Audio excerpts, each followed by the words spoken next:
different items that you choose can be looked at and appropriate action taken. And obviously advice, because you're an advice council. And I wanted to say thank you for offering to serve, and we look forward to your activity. Thank you. I'll be brief. My name is Jenny Tompkins. I'm the campaign manager for Clean Water Advocacy at Clean Future. I want to thank the folks who are going to be members of the EAC who helped me and other partners research and coordinate with other EACs to learn from the experience of these bodies that have been able to be enacted since 1973 in Pennsylvania. Just serving as a reminder, we are absolutely recreating the wheel and advocating for the formation of this group. Our calculation is that you're the 161st EAC in Pennsylvania, which I'm sure Carol from We Can Serve PA will dive into in great detail about what that means. Excited that you're all here. There are a lot of other EACs to learn from, though, so I encourage you. There are 160 of them, as I just mentioned, that you could touch base with and get resources from.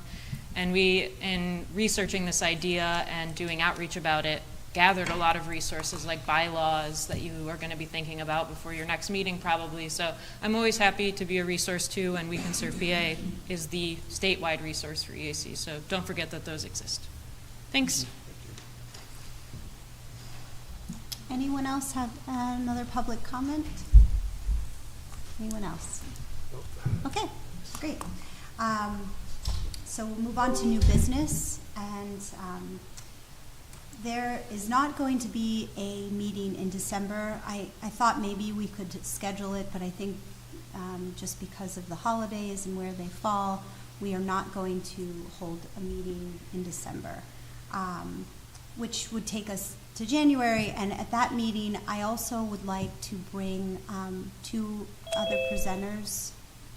Does that mean that somebody's on or that needs to speak? Okay. No, So I was hoping to have a 2-hour session the first time that we met, but it's okay the way that it worked out with people's schedules. I wanted to make sure that we had a good foundation and a good basis to start from, and that's why we have this presenter from We Can Serve PA today to talk about, Carol Grayshaw, to talk about the structure and function of EAC, and then the next meeting in January, I would like to, Jenny Tompkin and actually Porter, his name is, I'm sorry, Porter Stevens. Yes. Porter.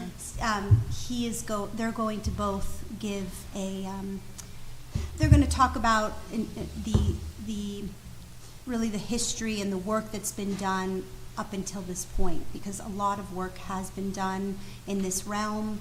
And so that we are sort of all on the same page, starting from the beginning, and we're all together knowing what has already been done, and also that we have a grant opportunity that Porter will talk to us a little bit about and how we can use that money.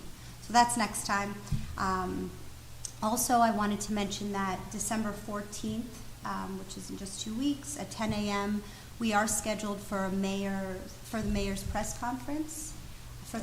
Yes, that will be here. For those that hopefully can make it, we would like to announce all of you at that time, and just talk generally about what the EAC is, what we plan to accomplish generally, because we don't know that quite yet, and then be able to just showcase the council. So I hope you can make it. I'll make sure to send out reminders from now till then about it, and I believe the press conference is in this room. Yes. Okay. And then we're on to our main event here today. Carol Grayshaw. Actually, I was told about Carol through Jenny Tompkin, who and through Sarah Peelman. I believe that the city has worked a little bit with We Can Serve PA, and Carol is the Director of Education at We Can Serve PA, and I happen to, and I've sent some of those materials to you, I happen to find a really great handbook, an EAC handbook that they produced, and it talks more about the function and structure of EACs, and really was a great resource that I thought that we could use for this board. And I asked Carol if she would come and give a presentation to you and best practices and go in to set a foundation again. So Carol, I hope that you can hear me okay. And we have monitors around us so we can see the screen. I know you were planning to share a presentation. She was on there a little bit ago. I did see her on. She's turned her camera on. Okay. I did confirm screen share because The mic's not working. she had, I think the call had dropped and got back on. Okay. All right. Well, we'll just wait. She said, I'm not okay. sure what to do Yeah, because I she's can't see chatting with anyone or us. hear Oh. anyone. Oh. So I don't know what time. Yeah, we don't have our video. The video's not going. Our video was going. This has happened to people who've tried to make public comments at council meetings.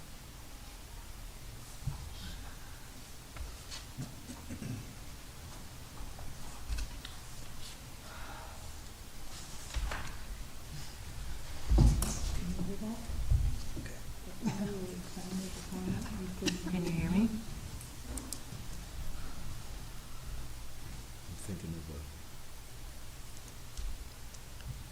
a song from a Goofy movie. Thought you were gonna say Said something, Bad Dream. how I love technology. What was that? It was really cool. Should work. I might say you're in a bad dream because this is always. Well, this is my nightmare every day, It's my teaching, nightmare. you know. Somebody in the classroom before me that messed with the settings and then something doesn't work. Usually the students can walk me through getting it fixed. Sure.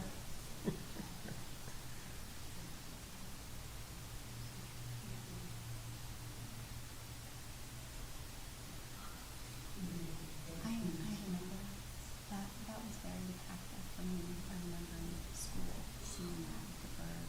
Right, fish, Yeah, fish. covered in I oil. showed my children too the other day, maybe a couple years ago, the turtle and the straw. Did you ever see that? Just came from straw stuck in the Hello, I can hear you now. I live right down that driveway.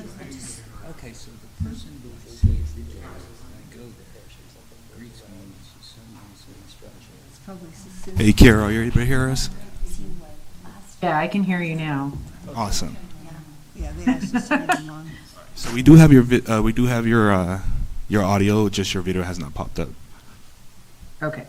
She wants to share the screen. All right. Okay, well, Alrighty, we have you. Spotlight mode so that she's facing. Carol, can you hear us? Yes. Oh, great. Sorry for the difficulty. No worries at all. I was just a little disconcerted because I wasn't sure what time you were. Yes, he's going to turn it. Talking into the ether. Just I one can't moment, see Carol. anything, They're so. going to turn up the sound so we can hear you a little bit better. Okay. Do you want me to go ahead and bring up my presentation? Yep. Okay. Yep.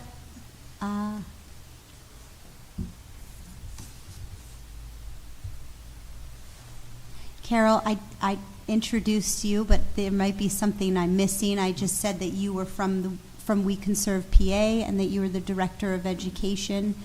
And there may be other things that you want to mention about your work with We Conserve PA or with EACs, but I hope the sound is a little bit better.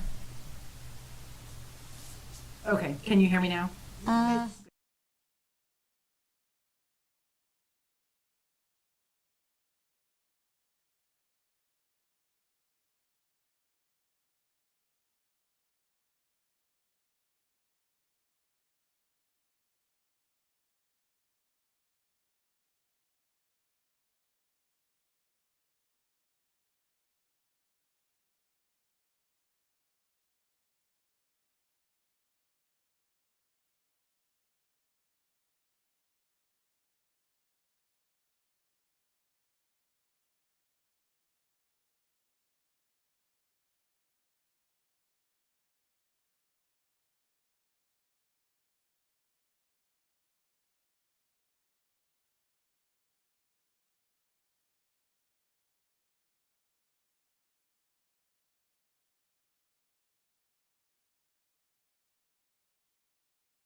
comes out of the things Oh, up here. well, let's try.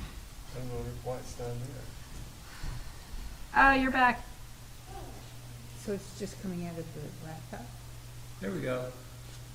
Not too loud. Okay, Try tell me. it now. Can you say something now? Okay, can you hear me now? Better. Yep, I can hear Not you. much better.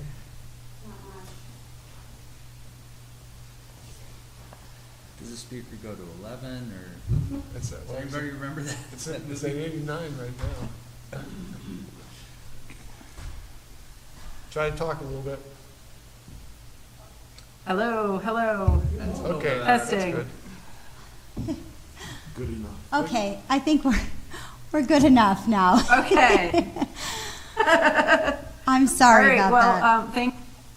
No worries. I'm sorry about the technical difficulties, but I think we've all been there at this point in time. So hopefully everyone's pretty forgiving, and I will go through my slides as quickly as I can while getting to all of the information. And if I go too quickly, Jackie is going to share the slides after today's presentation, and there's some links in there of other resources that you'll want to check out, including the EAC handbook and some other websites that we have available for EAC members. So no worries if you don't write everything down or get to it right during the presentation today. But yes, as Jackie mentioned, my name is Carol Grayshaw. I am the Director of Education with We Can Serve PA, and one of my favorite parts about my job is working. Right now, EACs are primarily concentrated in the southeast, but with Erie and a few others popping up in Allegheny County and to the western and central parts of the state, we're very excited to see it sweeping across the entire Commonwealth. The Southeast does not have, they don't get to be the only ones that have EACs because they are so valuable to their communities that are lucky enough to have them. So I'm really glad that you guys are getting started and here to help in any way that I can.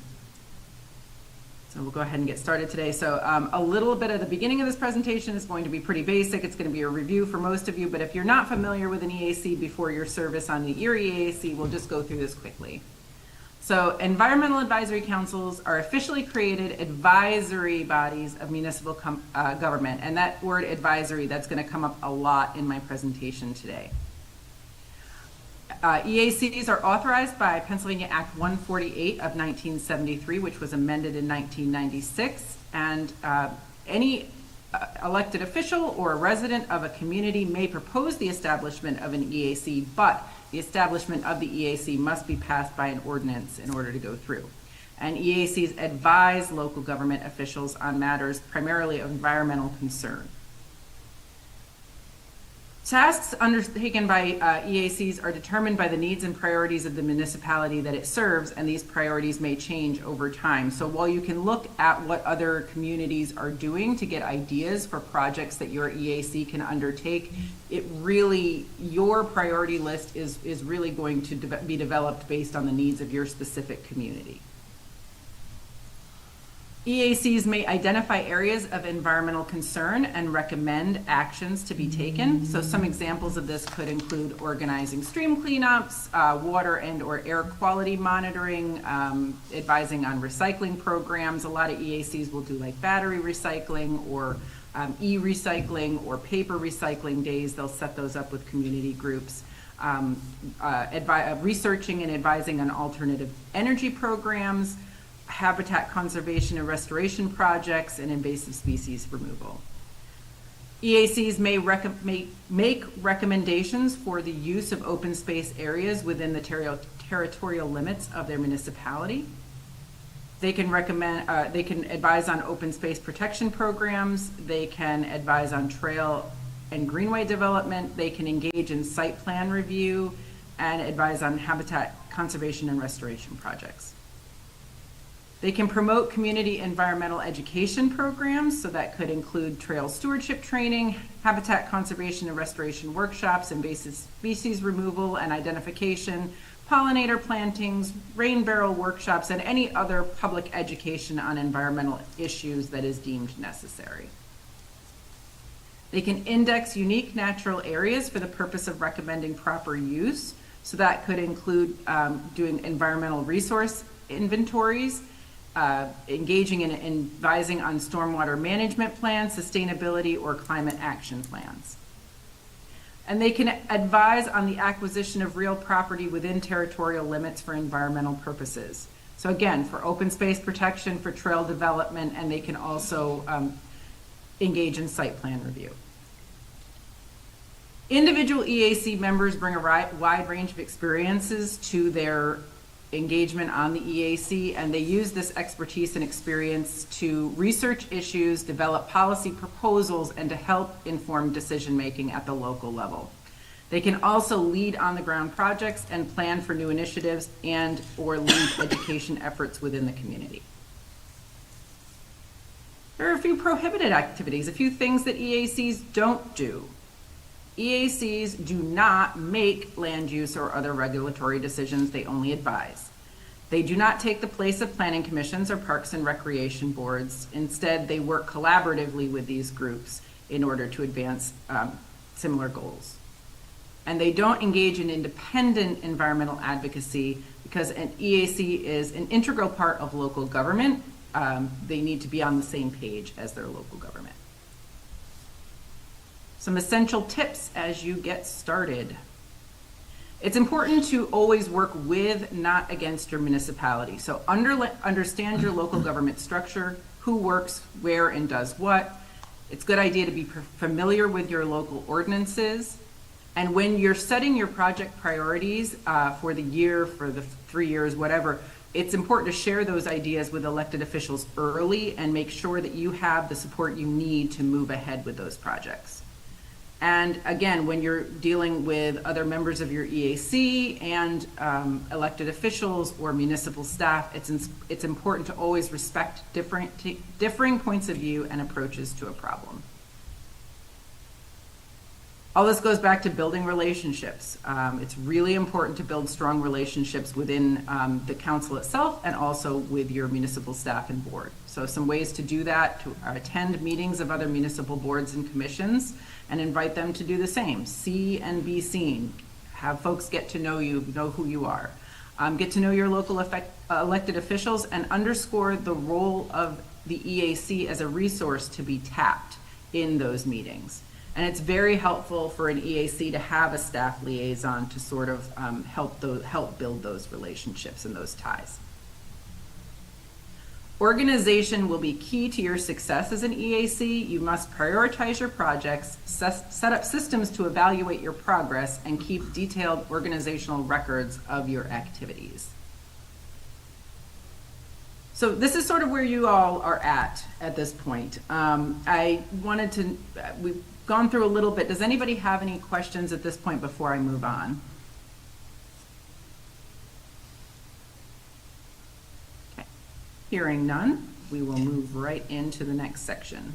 So these early meetings are where you're going to start getting to know each other, sharing your relevant background and experience. And I was glad to hear a little bit about all of the members at the beginning of this afternoon's meeting. It's also, these early meetings are a good opportunity to begin discussing those issues that need attention within the municipality. One of the first things you'll do is you'll set your meeting schedule for your new EAC. These meetings should be regular and consistent. A lot of municipalities will set it up for the third Tuesday or the fourth Friday, whatever you decide works best for you all. They should be regular and consistent and not conflict with any other municipal boards and commissions. Once you have those meeting schedules, it's important to share them with the municipality so they can publicize them on the website, on the calendar of meetings. All meetings must be held in a public place and conform with the Sunshine Act. And they must leave room for public participation and public comment at every meeting. The 3 to 7 members of your EAC are appointed by the governing body. And the governing body also selects the EAC chair. The rest of those positions, vice chair, secretary, treasurer, those are all selected by election from the EAC and usually at the first meeting of the year. One of your first activities will be to set the bylaws, and that will include the detail on how you run your meetings, how your organization is set up, and how you operate. Can include other information on membership, attendance policies, order of business, etc. There are examples of bylaws at the We Can Serve PA library site, and that is linked later in today's program. So if you're looking for an example of other EAC's bylaws, you can find them there. Well-run and efficient meetings boost EAC energy and effectiveness. I don't know, I'm sure all of you have sat in on meetings which are poorly run. They run on, they have no clear focus. That is not a good way to get started. So it is recommended that at least the chair who runs the meetings, if they're not experienced at running meetings, do a little background research on how to run meetings, set an agenda, etc. It really helps to keep things focused and moving right along. The agenda is your number one tool for an effective meeting. You send your agenda to members in advance with plenty of time to review, and keep your meetings to a reasonable length. Usually between 60 and 90 minutes is standard. There may be times when you need to schedule a longer meeting for a particular topic, but it should be, for the most part, meetings should be reasonable length. And it is the responsibility of the board chair to keep the meetings focused and moving forward. And that includes cutting things off if it starts to go too long, and redirecting folks if needed. Agendas should always allow time for public comment, allow time for new business, and allow time for general comments from the members. You are also responsible for keeping accurate records. At the end of each year, you will be responsible for a report of activities to your municipality, and that is also shared within the municipality's own annual report. It's a good idea to designate a secretary to record minutes, and this person must attend every meeting. It doesn't necessarily have to be the same person, but oftentimes it is a good idea to have consistency there, so the meeting minutes are always recorded in the same way, and they're always recorded in the same place. It's your responsibility to provide your meeting minutes to members and to the municipality in a timely manner. A lot of times meeting minutes for boards and commissions are posted on the municipal website, and that also goes back to being, under the Sunshine Act, everybody can see what you've talked about, nothing is being hidden. Historical minutes should be maintained by the secretary and in a central municipal location. Again, EACs are responsible for producing an annual report of activities, and it's included in the annual municipal report. It should include progress on all ongoing projects as well as completed projects, and may include necessary updates to your priorities for the coming year. Beyond the 5 to 7 members of your EAC, you may form standing or special committees to focus on particular issues of importance. If you bring in outside folks to serve on these committees, those folks are not official members of your EAC. They would be more like an associate member. Examples of standing or special committees could include land use, water resources, sustainability planning, public education, the list goes on. And again, while EACs may only have a maximum of 7 voting members, there's no limitations in statute preventing the establishment of associate EAC programs. Associate members can't vote, but they can participate in all other activities, and they can serve on those standing committees. It's also a good way to bring in people from the outside who may have an interest in stepping into the EAC when folks step down. So Act 148 enables local government to appropriate funds for the proper and effective operation of an EAC.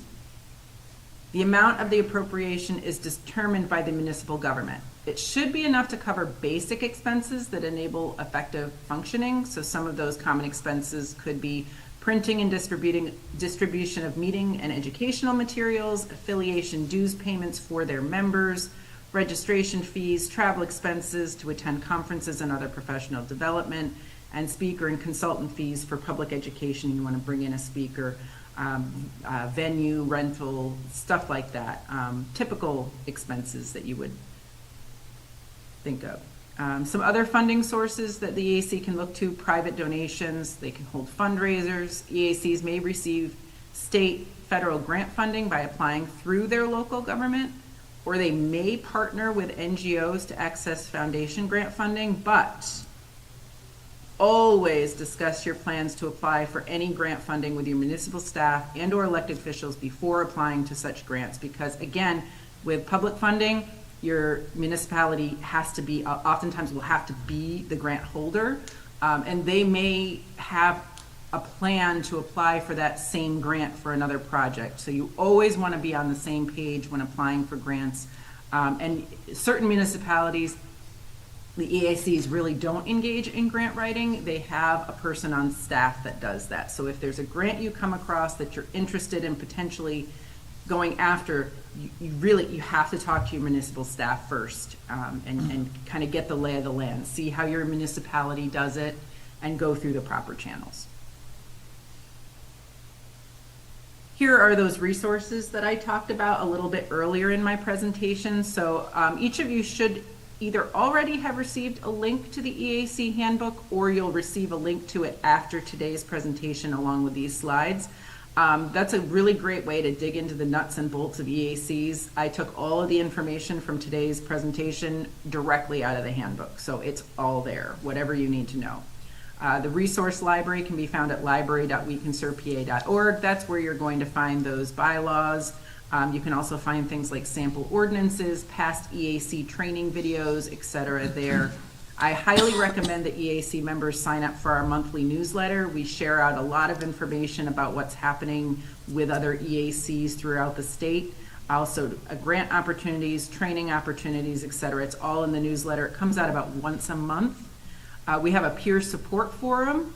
I believe Freda is already on the forum, but you can post, members of your EAC can post there to get answers to their questions. I also post, again, educational opportunities and grant funding, etc., interesting articles that I come across there as well. So there's a lot of information there. And you can attend We Can Serve PA events geared towards EACs, including an annual EAC Network Conference that we hold virtually every year in February. That'll be coming up February 24th. And the fall gathering, that's usually held in the Southeast, so it might be a little bit far to travel for you folks, but you're welcome to attend if you can. Any questions? Break here again for any questions. Just point of clarification, you used public education 2 times, and I think of the school district, but you meant the education of the public or both? Oh, yes, I'm sorry, correct. Yes, I mean geared towards your community members. Thank you.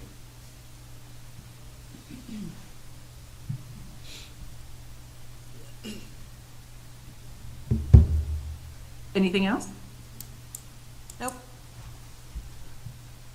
Okay. All right, so then I wanted to spend the back half of this presentation just talking about some engagement strategies and recommendations for your EAC, because now that you're organized and you're going to get started to work, it's important to kind of introduce yourself to the community and get out there, get your information out there, and start building those relationships. So here's some tips and tricks for how to do that. So 3 keys to successful community engagement. 1, strengthen your relationship with your municipality. Just from hearing who's on today's call, it sounds like you're already well on your way to having a strong relationship with your elected officials and municipal staff. So that is awesome. That is the first key. Raise awareness of your work within your community. So that's what I mean when I'm talking about public education. So you're talking, I should start saying community education. So educating the community about what the EAC is, what the EAC does, its role in the community, and also creating programming that will educate the community on environmental issues. And then once you've raised awareness, you can start building a base of support within your community. So one important thing to remember is that elected officials are a lot like you. They're individuals with many constraints on their time, and the clearer you are in your communications and respectful you are in your communications, the more likely they are to act. So key steps: identify the key players within municipal government. elected officials, department heads, planning commissions. These are the people that you need to get to know. And you can do that by attending public meetings, and you can find those public meeting schedules on community calendar at your municipal website. You can also invite those key players to speak to your EACs on items of mutual interest. So the more you have this back and forth communication, the stronger your relationship will be. Communication is key. The more the community is aware of your work, the more they can and often will support your work. Building a web presence is important. Most often, EACs will have a web presence on the municipal website. There are occasions where EACs will have their own website, but that is at the discretion of the municipality. You shouldn't think you can go off and make your website without talking to your municipality first. Oftentimes there will be limits on what you can do in that regard. So again, if you're thinking about having your own website, number one, it's a lot of work. You have to have folks that can do that kind of work and keep it updated. But you also have to have the permission of your municipality. Whatever option you choose, make sure you keep it up to date. Check the site often for information that needs to be updated, and if you're on your municipal website, make sure that you know what the process is for submitting updates. How much information can you put there, and when do they need those updates by?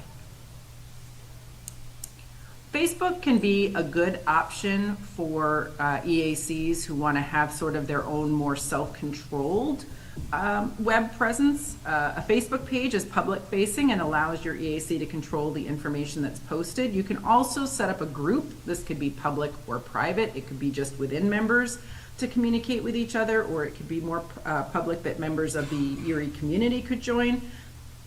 And that's a good way for folks to communicate with each other, but you have less control over what's posted on the group. You have to moderate.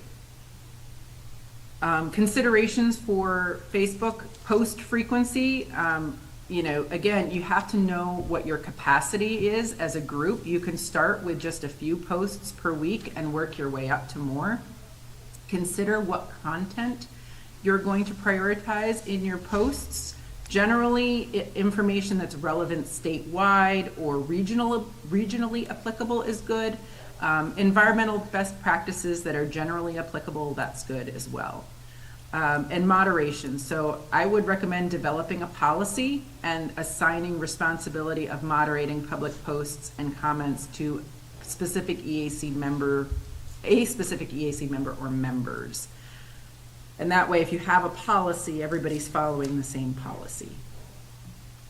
Newsletters can also be another good way to get information out about your EAC and its activities, but it's recommended that you would do a newsletter in addition, not instead of website.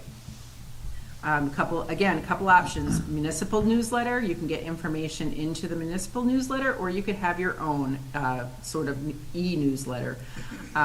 Pros and cons, it's easier to get started with a municipal newsletter, but your information could get lost or may not be published if you don't meet certain deadlines, or if they go over on the amount of content they can put in, they have to trim things out, yours could get cut. You have more control of the content in your own newsletter, but it's challenging to develop your list, and you have to continually develop content. So again, it all comes back to capacity and what your group can manage. If you're going to participate in the municipal newsletter, some things to keep in mind. You have to follow submission guidelines, and some of them are pretty strict. You may have a very strict character or word count. You have to know who to contact, and you have to keep track of those key deadlines. They're not going to take information about your, rain barrel workshop if it's only, 2 weeks from today. It's not going to make it into that newsletter. So you have to kind of be proactive and make sure you keep in track of all of those key deadlines and timelines of when the newsletter comes out.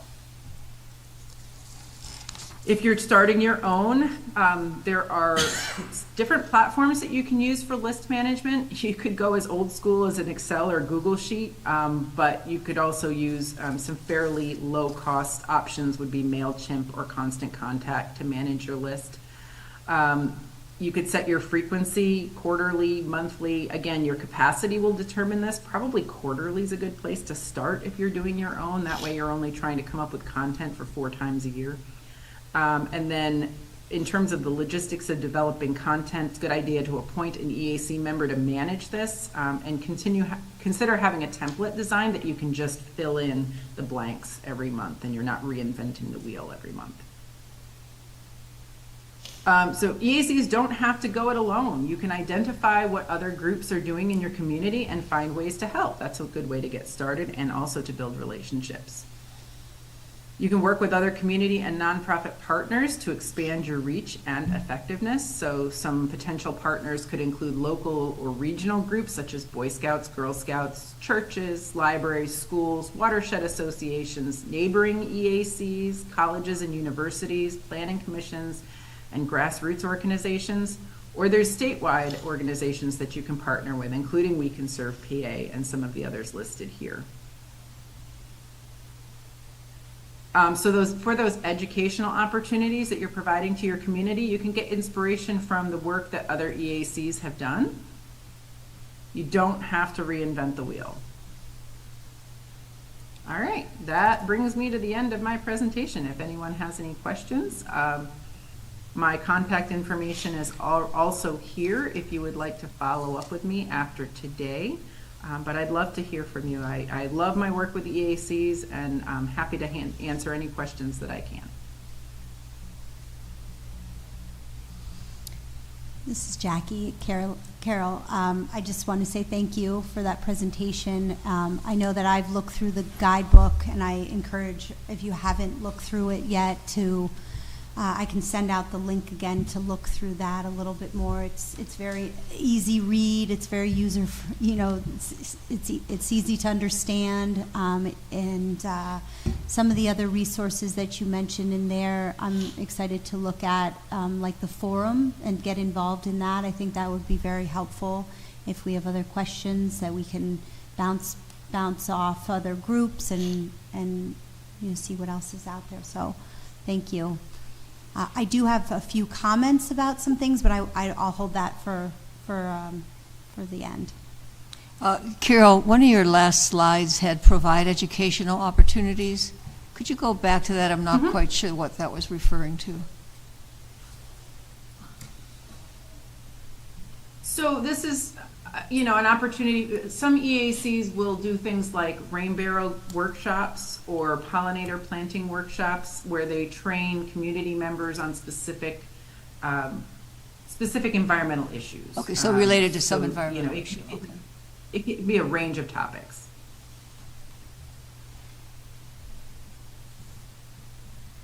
Does that help? Yes, thank you. Sure. You had mentioned in the presentation that there were other municipalities in the network, obviously. Erie's kind of relative to other municipalities, maybe a larger or a smaller population. Could you tell us some of the other EAC network places that we might recognize to get a sense of the network? Well, there is a group finder tool where you can find all of them. If I go back to, oh, I didn't put the group finder on here. I will share it with Jackie, and she can share it out with everyone after today's meeting. So we have a list of all of the groups within the network, and you can search it by county. A couple that you might be interested in getting connected with sooner rather than later that are more like Erie would be Allentown has an EAC, and Bethlehem has an EAC. So they're more city, larger communities that might be more analogous to Erie. Does Reading have one? I'm not sure if Reading did, has if one. they I don't, don't have they all did. 180 at my fingertips. Reading's the most I think comparable Reading in is one size. of the ones that some of us did some research prior to the creation of this, and I think Allentown, Bethlehem, and Reading were 3 that we contacted. Okay. Okay. I'm not connected with anybody from the Reading, directly from the Reading EAC, but I am connected directly with Lynn at Bethlehem and Tinku from Allentown. And correct me if I'm wrong, but Meadville just organized their, not the same scale, but close in proximity. Right. But they are a good example to at least, and they're in our backyard. Yeah, absolutely, yeah, sure. Mhm. Anybody else have anything? Yeah, Cranberry Township is relatively new. I'm trying to think of the other ones that are closer to you all. There aren't as many in the western part of the state, but they are popping up. In terms of the bylaws, typically a newly formed EAC, will they use it like what you suggested is look at a template and then tweak it to however they see fit? Do you typically ever review those? Will you take a look at those? No, you don't. Okay. I mean, if asked, I would, Yeah. but it's really, every municipality is unique and in what works for them. So again, you can look at what other municipalities are doing and you can use that as a basis for how you set yours up, but it really has to work for you and your group. I had a question about, so personally, I have been involved with advocacy. The city just passed an ordinance that I advocated for 6 years. And I know how to distinguish when I am speaking as an individual versus like previously when I was a government employee or whatever. I'm hoping that if we can be clear who we are when we speak, that we don't become disenfranchised as individuals just because we're a member of an EAC. Could you comment on that? Yeah, we always just recommend that the number one way to get good work done in your municipality is to maintain a collegial working relationship with your municipality. And if you set yourself up as an adversary to the municipality through the EAC, or if the EAC gets a reputation, it's going to be a lot harder for you to do that kind of work. So just when you're advocating personally, just be mindful of that. It doesn't, if you know that you're advocating for a position that may not be the position of the municipality, be careful. Because you want to maintain a good working relationship with your municipality. It's super important to make those small steps, move everything forward. Does that make sense? Think to me, some of mine has to do with awareness building rather than adversarial stuff. Right. So I would just say yes. Just be mindful in your private advocacy that you're definitely speaking from your individual perspective and not representing the EAC or being seen to represent the EAC.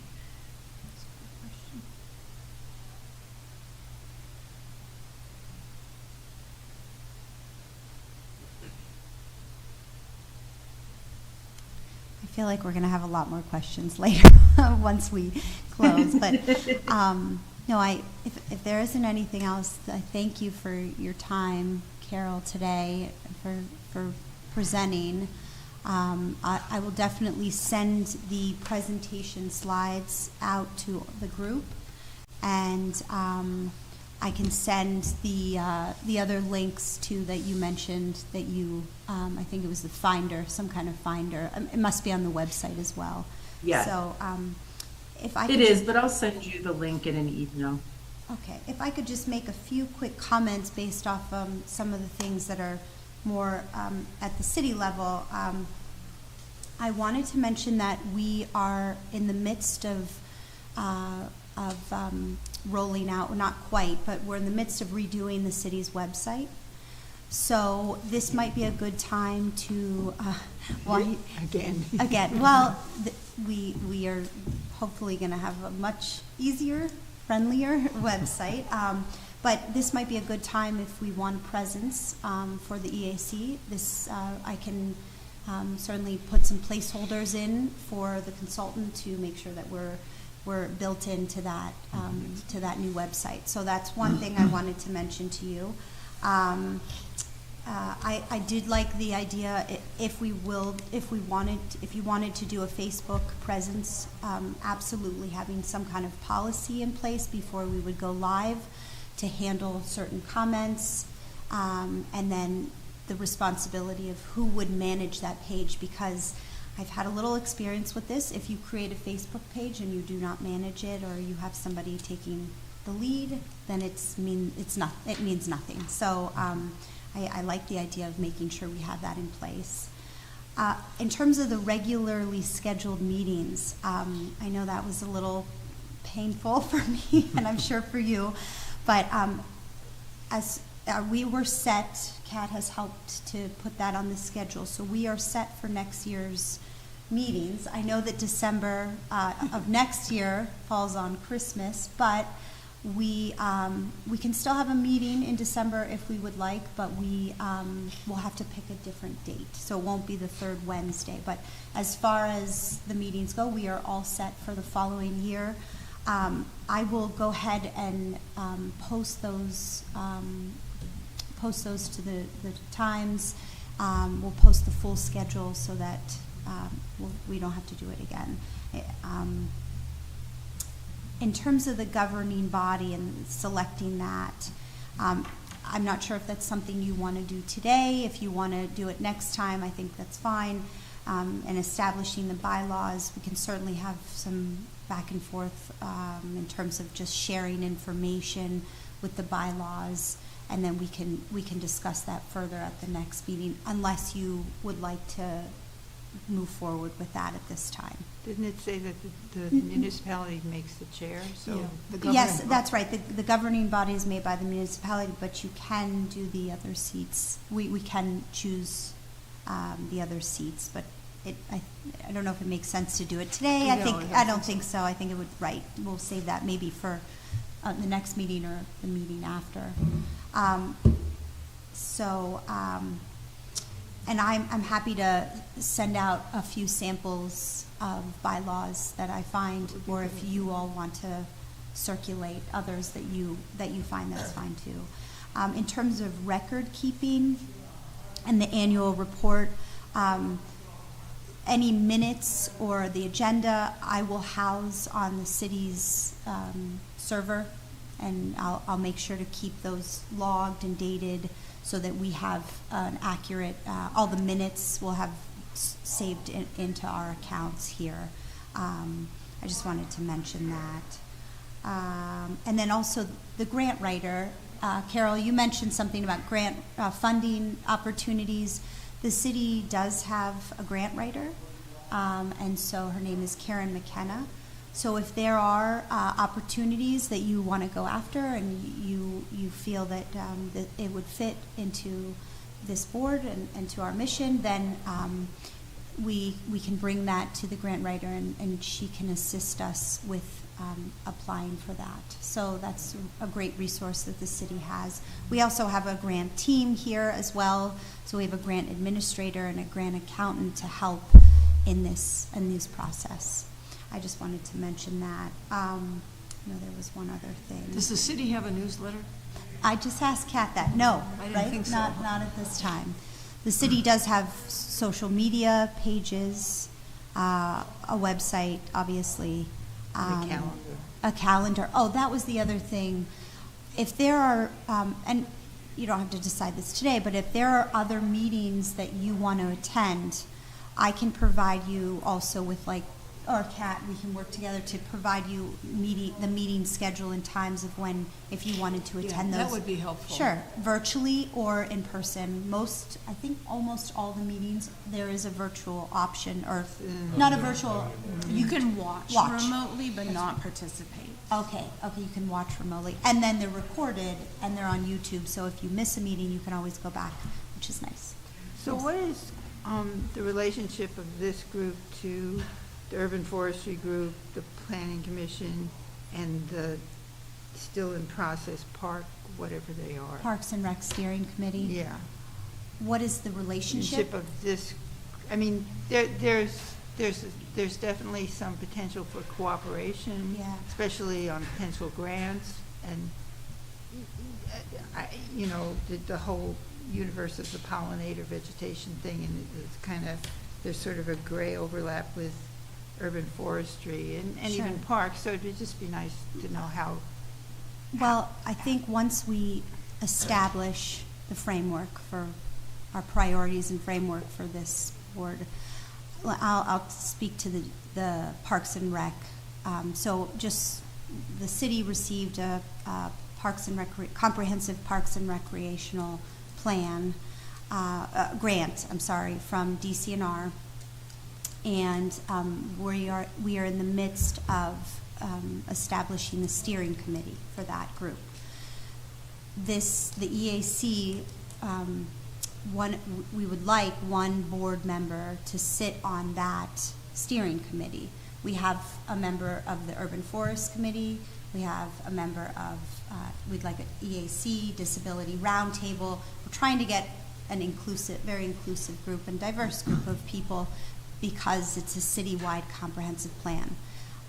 So it's in that space that they act as an advisory group.